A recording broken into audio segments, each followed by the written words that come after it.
fala é o velho do Rio, pescador do Coloene há mais de 23 anos.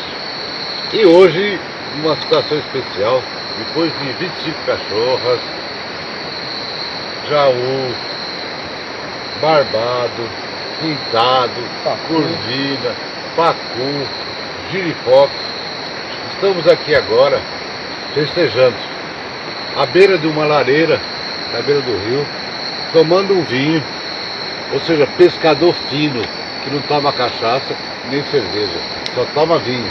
Saúde! Um vinho da Nova Zelândia. Saúde! Bom dia, pessoal. Ó, o tio tá brigando com o pacu aí. Olha o pessoalzinho, ó. É, mas é para isso que serve, né? Oi! Vou ajudar o Raimundo a tratar de uma ovelhinha ali e eu vou tentar acordar. Tá bom, tá bom, tá bom. Tem hora que ele vem. Beleza. Ó. Ponta da vara, olha.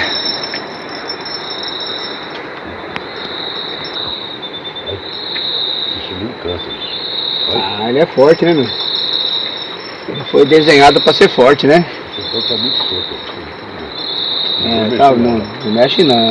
Não mexe no que tá dando certo. Pode. Ele é grande. Olha que bacana. Olha que matrinchã. Vai trazendo lá pra cá, cara.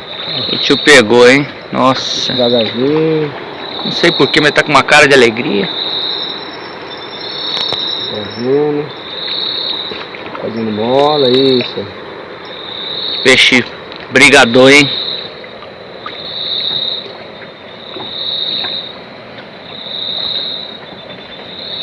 Nossa, parabéns, hein? Lindo. Parabéns, hein? Rapaz, pena que não dá medida, hein? Posso fumar o cigarro?